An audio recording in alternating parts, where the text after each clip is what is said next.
모든 은밀한 일을 선악간에 심판하시리라.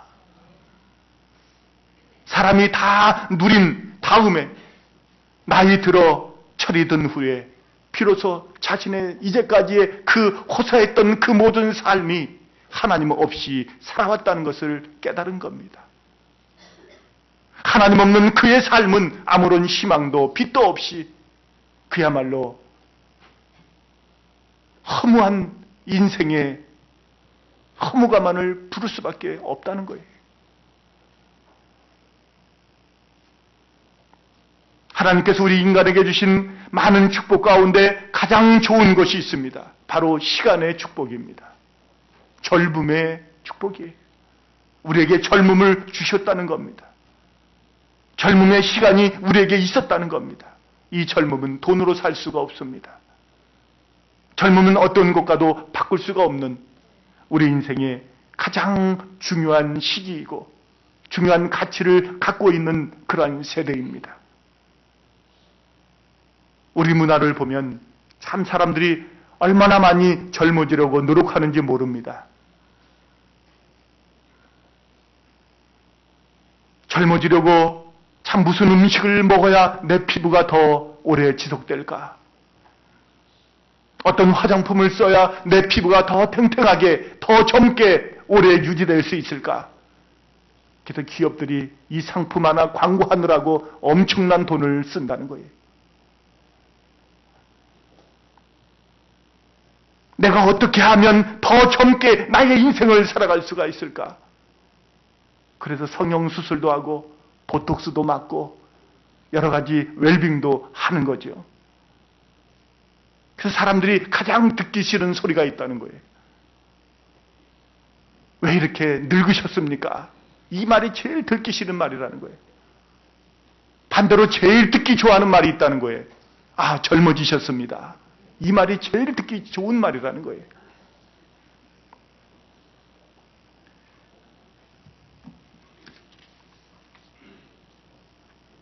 우리도 청년의 시기를 거쳤지만 참 이상하게 이 청년의 시기에는 갈등이 많습니다. 지성대대와의 이 갈등이 있고 때로는 반목이 있어요.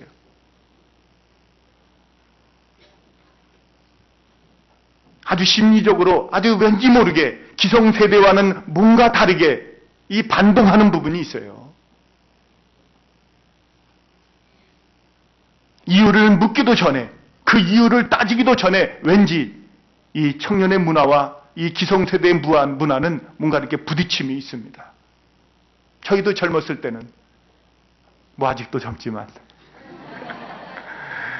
그런 부분이 있어요. 부모의 세대를 어디까지 이해하게 할 것인가? 어디까지 부모의 세대를 품어야 할 것인가? 그래서 우리 가정 속에서 우리 자녀들과 이 부모들 사이에 아주 그냥 그 쨍쨍거리는 소리가 있어요.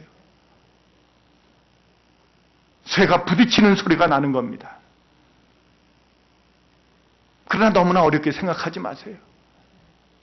한때 우리나라가 장발족이 있을 때는 경찰들이 장발족을 단속을 했어요. 그러면 머리가 길어 보이는 단 사람 데려다가 머리를 그냥 막 가위로 자르는 거예요. 미니스커트를 입고 나오면은 그 그냥 무릎이 몇 센치 이걸 재고 그냥 그 미니스커트 입은 사람을 또 벌금을 매기고 경찰서 파출소로 끌고 가고. 근데 이것이 인위적으로 바뀌어지질 않습니다. 그런데 이걸 바꿀 수가 있는 방법이 있어요. 우리가 자다가 깬 그 머리를 가지고, 그 다 헝클어진 머리를 가지고 한번 교회에 나와보세요. 한번 결혼식장에 나와보세요. 맞선 보는 그 결혼식장에 한번 그 상대방 부모를 한번 만나보세요. 우리 자녀들이 어떻게 나오겠습니까? 절대로 좋아하지 않습니다. 나이든 그 노인들이 미니스커트를 입고 한번 나와보세요. 우리 자녀들이 그 모습을 결코 좋아하지 않습니다. 그럼 자기들이 결국 안 입어요. 헝클어진 머리를 가지고 다니지 않습니다. 여기에 변화가 있는 거예요. 한국자녀교육문화센터에서 설문조사를 발표한 것이 있습니다. 아이들이 부모로부터 제일 듣기 싫은 말 7가지를 뽑았습니다. 첫째는 내가 어쩌다 너 같은 녀석을 낳았을까? 참 제일 듣기 싫은 말이래. 제일 듣기 싫은 말. 그래 너는 왜 아무개처럼 못하느냐? 이 다른 자녀와 비교를 하는 거죠. 도대체 너는 누굴 닮아서 이 모양이냐? 내가 하는 일이 다 그렇지 뭘. 이거 모두 너를 위해서 하는 일이야. 내가 어렸을 때는 얼마나 배고팠는지 아느냐? 그리고 끝으로는 에이 나가 죽어라. 이런 말이 제일 듣기 싫은 얘기라는 거예요. 그런데 우리가 살아가면서 은연중에 우리의 말 속에는 이 말들이 배어 있습니다. 배어 있습니다. 마치 습관처럼 나오는 거예요. 우리가 자녀들에게, 우리 청년들에게 어떻게 해야 합니까? 그들을 품어줘야 돼요. 그들을 사랑의 눈물로, 그들을 기도의 눈물로 품어주는 부모들이 되시기를 주의 이름으로 간절히 소원합니다. 유대인의 자녀 교육 철학에 3가지가 있습니다. 어린이와 청년은 하나님의 자녀다. 세상에 가장 좋은 교과서는 성경이다. 세상에 가장 훌륭한 교육자는 아버지와 어머니다.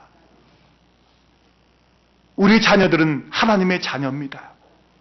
그들의 최고의 교과서는 성경이에요. 하나님의 말씀입니다. 그들을 가르치고 양육하는 가장 훌륭한 교육자는 가정의 부모들입니다. 이스라엘은 이것으로 성공한 민족입니다. 그래서 성경에는 내 아들아 내 아비의 훈계를 들으며 내 어미의 법을 떠나지 말라. 내 아들아 나의 법을 잊어버리지 말고 내 마음판에 새기고 나의 명령을 지키라. 아들들아 아비의 훈계를 들으며 명철을 얻기에 주의하라. 아비의 말을 잘 들어라. 어미의 법을 떠나지 말라고 하는 이 말씀들이 얼마나 많이 강조되고 있는지 모릅니다. 왜 그렇습니까? 우리의 가장 좋은 교육자는, 우리의 가장 좋은 교사는 바로 부모님 자신이기 때문입니다. 서울대학을 수석으로 입학한 어느 학생을 인터뷰를 한 기사를 봤습니다. 어떻게 공부를 했는지 좀 말해주세요. 그러자 이 학생이 우리 엄마가 나에게 가장 큰 힘을 주었습니다. 그러자 이 엄마에게 가서, 이 어머니에게 가서 인터뷰를 합니다. 어떻게 이 서울대학교를 수석으로 입학할 정도 큰 힘을 주었습니까? 아니 저는 아무것도 안 했는데요. 아니 아무것도 안 하고 어떻게 아들을 서울대학교 수석 입학을 시킬 수가 있단 말입니까?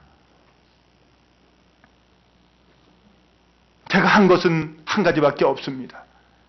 밤늦게까지 공부하는 아들이 너무나도 애처로워서 저도 자지 않고 그 옆에서 공부를 했습니다. 무슨 공부를 했습니까? 성경을 읽었습니다.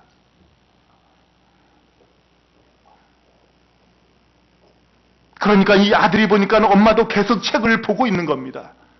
그래서 자기는 엄마에게 지지 않기 위해서, 엄마가 나를 이렇게 후원하고 있다, 거기에 내가 힘을 얻고 공부를 해서 제가 수석 입학을 하게 된 것입니다.